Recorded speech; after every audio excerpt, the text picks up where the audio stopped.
pretty cool. But anyway, I did not expect to get an invite to this event at Norfolk. It was not open to the public. It was primarily for the sailors and some of their families, some VIPs.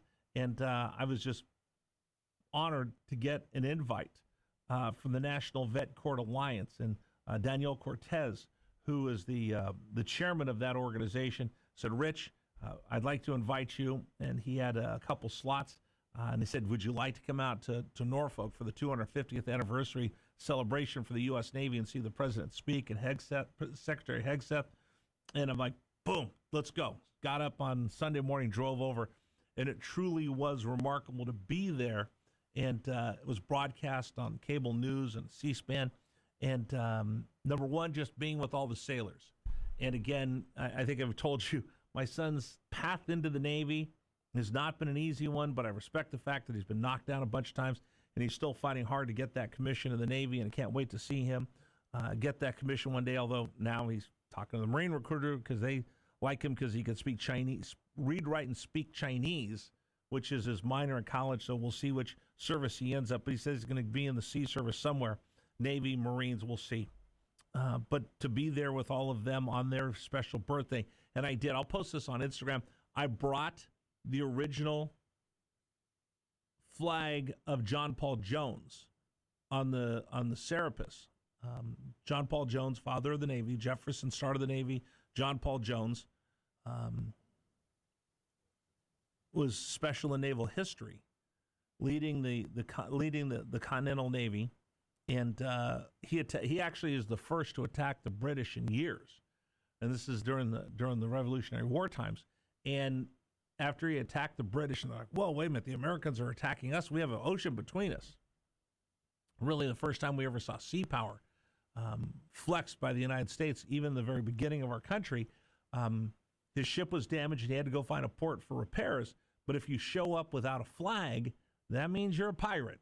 And he would have been hung as a pirate. So send communique back to where he was going. I can't remember the port he was going to, but they said, hey, listen, we need a flag real quick. Otherwise, they're going to get him for being a pirate.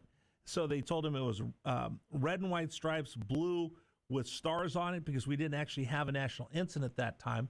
So they made one up right there on the spot, got it to JPJ, hoisted the colors, got to come in, repair the ship, and live on in history. Well, the original flag looks nothing like our stars and stripes. So I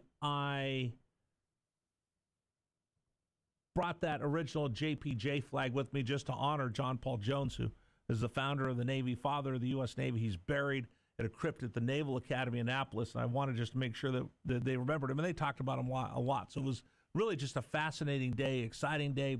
You felt so patriotic seeing the president, Secretary of the Navy, the Secretary of War, and the First Lady speak, along with a lot of great speakers. Some Navy SEALs were there, and Jason Redmond was there, amongst others. Really inspiring to hear their words of encouragement to the young sailors and chiefs and officers that were there. So I want to bring you just a little bit of this. Here was one of the leadoff speakers of the day, and that's the Secretary of War, Pete Hegseth, who addressed the crowd of sailors and VIPs and assembled members of Congress that attended the event. Here's just a little brief snippet of Pete Hegseth. A commander-in-chief who guarantees that you, the warfighters, have everything you need on the high seas to deter our enemies, and if necessary, win overwhelmingly.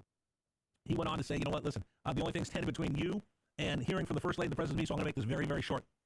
Came out, and again, here's what I'll tell you. I'd never been to a Trump rally before. I saw J.D. Vance once in Arizona, but I'd never seen the full-blown Trump effect. He talks about this, and this is fascinating. The North Carolina women.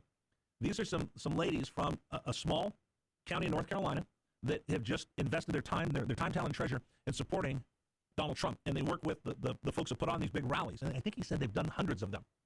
And they're just a group of Republican women that believe in Make America Great Again. And they go around the country and coordinate all of these events. And they were just absolutely amazing watching them work all day long tirelessly out there where they were checking people in. When I went to the VIP section to check in, they check you in, they walk you down, they put you in your seats. It was amazing. And I had seats, I think I was 4 rows back, sitting right behind Congressman McGuire and Derek Van Orden, who's a member of Congress from Wisconsin. Somebody had asked, why have I, when is it right here? Let me make sure.